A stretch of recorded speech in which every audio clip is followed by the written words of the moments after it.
मैंने गुलाबी टॉप पहना है, मेरे बाल छोटे हैं। वाह, कितनी सुंदर साड़ी पहनी है, वो कितना मोटा है। गाय भूरे रंग की है। तो यह सब मैं क्या बता रही हूँ? जी हाँ, हमारा संज्ञा और सर्वनाम के बाद जो आज हम शब्द भेद का तीसरा टॉपिक लेंगे वह है विशेषण, एडजेक्टिव। तो ठीक है, आज हम पढ़ेंगे विशेषण के बारे में। अब विशेषण क्या है? संज्ञा में देखा हमने किसी भी चीज का नाम, संज्ञा में देखा हमने किसी भी चीज का नाम, सर्वनाम में देखा हमने संज्ञा के जगह पर और क्या शब्द हम यूज कर सकते हैं। तो अब विशेषण क्या है? जो शब्द संज्ञा और सर्वनाम की विशेषता बताएगा। अब विशेषता मतलब सिर्फ तारीफ नहीं होती, उसके गुण या उसके दोष, उसकी अच्छाई बुराई, उससे संबंधित जो भी वो बातें बताएंगे वह आएगी विशेषण में। तो यही हो गई हमारी डेफिनेशन। जो शब्द संज्ञा या सर्वनाम की विशेषता बताए, उसके बारे में बताए, वह शब्द विशेषण शब्द कहलाता है। हाँ? जैसे मोटा, पतला, लंबा, अच्छा, बुरा, काला, नाटा। हाँ, जो भी शब्द हम उसके बारे में यूज करेंगे वह सारे शब्द होंगे विशेषण, क्योंकि ये सब उसके बारे में विशेषता बता रहे हैं। तो डेफिनेशन आपको समझ गई होगी। अब विशेषण के कितने प्रकार हैं? संज्ञा के थे 5, सर्वनाम के थे 6, अब विशेषण के हैं सिर्फ 4 प्रकार। तो कौन कौन से हैं? वह है गुणवाचक विशेषण, संख्यावाचक विशेषण, परिमाणवाचक विशेषण और चौथा है सार्वनामिक विशेषण।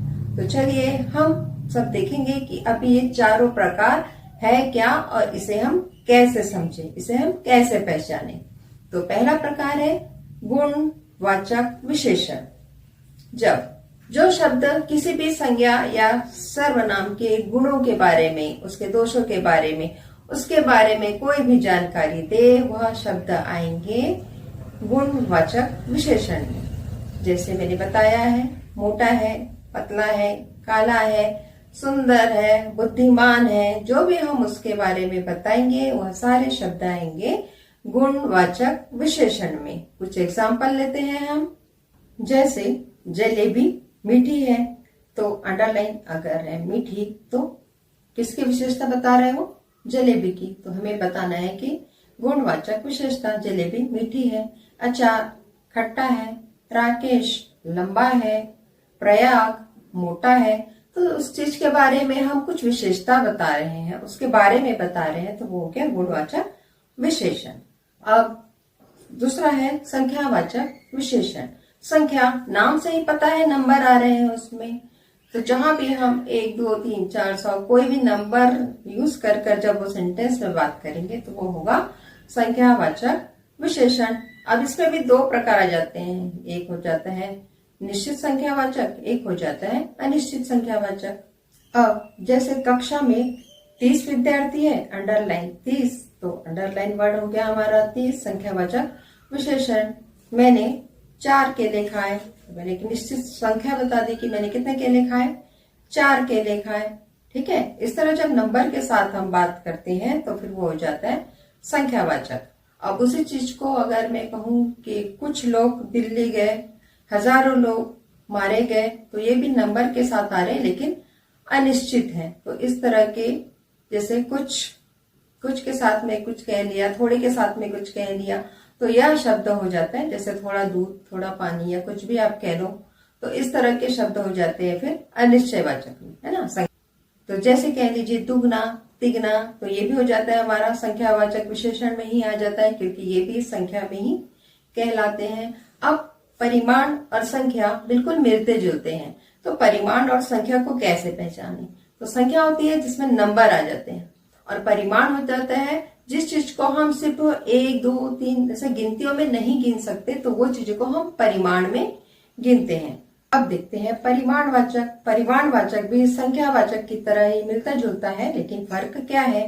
संख्या में आ जाती है गिनतियां, परिमाण में जिन चीजों को हम संख्या में, नंबर में नहीं देख सकते उसे हम कहेंगे कि यह परिमाणवाचक है। समझो, किलो भर हो गया, लीटर हो गया, मीटर हो गया, गज भर हो गया, टन हो गया। ठीक है, इस तरह की चीजें आ जाएंगी हमारे परिमाणवाचक में। ठीक है, इसमें भी एक निश्चित और एक अनिश्चित होता है। अगर वो नंबर के साथ जुड़कर आ गया तो वो भी निश्चित परिमाण होता है। 1 लीटर, 4 किलो, ठीक है, 4 मीटर, 5 गज, इतने क्विंटल, 4 ग्राम। ठीक है, और अनिश्चय में आ जाएगा तो फिर मैं कह लूंगी गज, कुछ मीटर, कुछ तौल का जो भी एक परिमाण ले लो आप, कुछ लीटर। ठीक है, इस तरह के जब शब्द होंगे जिसको गिनती में नहीं काउंट कर सकते हैं, उसको हम परिमाण द्वारा, हमारे नापने की इकाई होती है, चाहे वो लीटर हो, मीटर हो, गजभर हो, कोई दूरी हो। ठीक है, जिसे हम एक एक करके नहीं गिन सकते, वो हमारे परिमाण में आती है। ठीक है, अब चौथा प्रकार आता है हमारा सार्वनामिक विशेषण। नाम से ही क्लियर हो रहा है कि सर्वनाम का कुछ अंश तो यहाँ पर कहीं ना कहीं आएगा। तो यह हुआ तू, तेरा, मेरा, शायद यहाँ पर भी हमें देखने को मिलेगा। तो डेफिनेशन क्या है? ऐसे सर्वनाम शब्द जो संज्ञा के पहले आएंगे, या संज्ञा के पहले जो सर्वनाम शब्द आएंगे वह सार्वनामिक विशेषण कहलाएगा।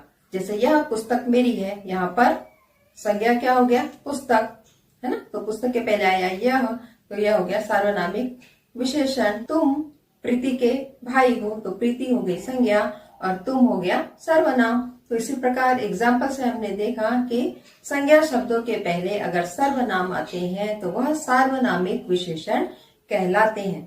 जब हमें पूरे एग्जाम्पल्स, परिभाषाएं और थोड़ा सारे चीजें उसके पता होंगे तभी हम उन चीजों को पहचान पाएंगे। तो आज हमने पढ़ा विशेषण। विशेषण क्या था? जो शब्द संज्ञा और सर्वनाम की विशेषण बताएगा, विशेषता बताएगा, वह विशेषण कहलाएगा। 4 प्रकार थे। गुणवाचक विशेषण, किसी भी चीज की तारीफ, बुराई, उसके बारे में बताया। संख्या, जिसमें संख्या आया। निश्चित और अनिश्चित प्रकार थे। परिमाण, जिसको हम संख्या में, गिनती में नहीं गिन सकते थे, जिसे नाप तौल करना पड़ रहा था, उसके लिए हमें परिमाणवाचक की जरूरत पड़ी। यहाँ पे भी निश्चित और अनिश्चित दोनों आए।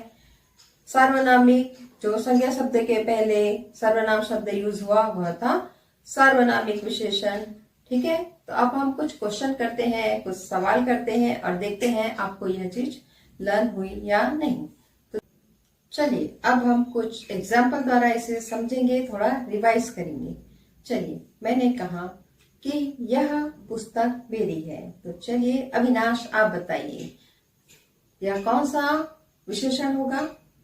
यह पुस्तक मेरी है, अंडरलाइन यह, तो यह आएगा सार्वनामिक विशेषण। अगर मैं कहूं कि वह कितना मोटा है, वह लड़का मोटा है, तो वह क्या होगा?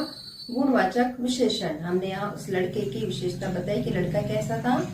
मोटा था। अगर मैंने कहा कि मुझे 3 केले चाहिए, तो वो केले, 3 केले क्या हो जाएंगे? वो मैंने संख्या में बोला, तो वो क्या हुआ?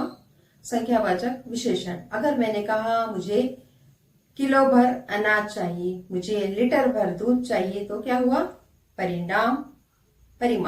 परिमाणवाचक विशेषण। परिमाण और परिणाम अलग है। परिणाम रिजल्ट, परिमाण है क्वांटिटी। ठीक है, तो उसके बाद चारों प्रकार आ गए हमारे एग्जाम्पल में। तो इसी तरह हमें एग्जाम्पल के थ्रू ही सॉल्व करना है और समझना है। डेफिनेशन कुछ भी नहीं आती है, सिर्फ पहचानिए या प्रकार बताइए। इस तरह आपके क्वेश्चन आपको आएंगे कि अंडरलाइन वर्ड का कौन सा भेद है, पहचानिए, या फिर इसका एक एग्जाम्पल दीजिए। इस तरह ही आपको एग्जाम में आते हैं हमेशा। तो ठीक है, इसी तरह आज हमारा संज्ञा, सर्वनाम और विशेषण के टॉपिक क्लियर हो गए। और आज का हमारा ज्ञान है, जूता वही है जिसमें जान होती है। जूता वही है जिसमें जान होती है। अकड़े रहना यारो, मुर्दों की पहचान होती है, मुर्दों की पहचान होती है। तो अकड़ना बंद करिए, मिलकर रहिए, एक दूसरे से मिलकर रहिए। मिलते हैं नेक्स्ट वीडियो में। पसंद आए तो लाइक करें, शेयर करें, कमेंट